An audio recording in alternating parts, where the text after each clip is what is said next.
Bismillahirrahmanirrahim. Wa yajibu sareng wajib hakim nakna para rasul alaihim wa eta muga tetep ka para rasul. Assalatu ari rahmat wa salamu jeung kasalamatan naon alamanatu sifat amanah hartosna kapercaya.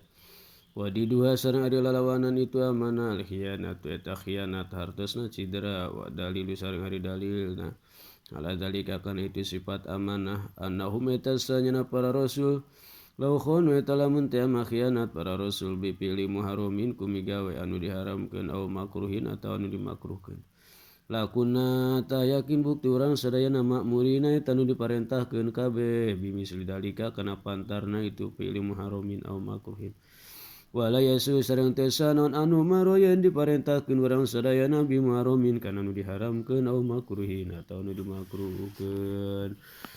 Wa yajibu sareng wajib hakim nakna para rasul alaihim eta muga tetep ka para rasul as-salatu ari rahmat wassalamu jeung kasalamatan naon tabligu mah maren nepikeun perkara umiru anu diparentahkeun para rasul bitablighi kana nepikeun na ieu mah lil khalqi ka makhluk wa didu sareng ari lalawanana itu sifat tabligh kitman wazalika eta nyumputkeun na itu ma umiru bitablighi. Wa dalilu sareng ari dalilna ala dalika kana itu sifat tabligh annahum eta sanyana para rasul au kata mulamun teu nyumputkeun para rasul sayan kana hiji perkara mimma nyatana tina perkara umiru anu diparentahkeun para rasul bitablighi kana nepikeun na ieu mah. Lakuna ta yakin bukti urang sadayana mamurina eta anu diparentahkeun kabeh bikitmanil ilmi kana nyumputkeun ilmu. Wala yasu sareng teu sanon anu maroyen diparentahkeun urang sadayana bihi kana ikit manul ilmi li anna katimal ilmi karna sanyana anu nyuputkeun ilmu mal'unun eta teh anu dilaknat.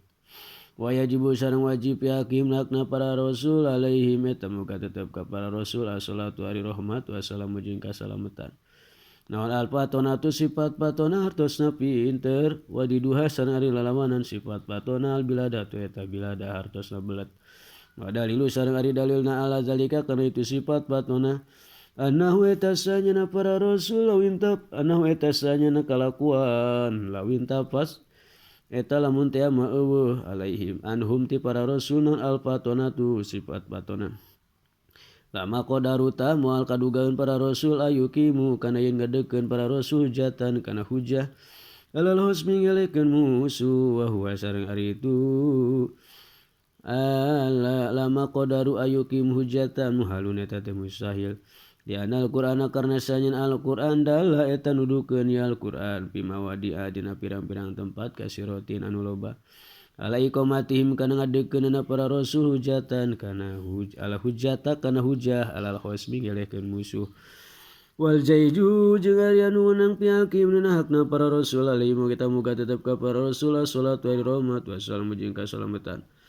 Al aradul basyariyah tu eta sifat aradul basyariyah hartosna pirang-pirang sifat bangsa kamanusiaan alati anu la tu adi henteu ngadatangkeun itu aradul basyariyah ila naqsin kana kakurangan fi maratibihim dina pirang-pirang martabatna para rasul al aliyati anu luhur kal marodi sapertikeun teu damang wa nahwihi jeung sabangsana ieu marad wa dalilu sareng ari dalilna ala dalika kana itu sifat aradul basyariyah musyahadatuha eta kasaksina itu aradul basyariyah bihim ka para rasul bihim di para rasul alaihim eta muga tetep ka para rasul as-salatu ari rahmat wassalamu jeung kasalamatan.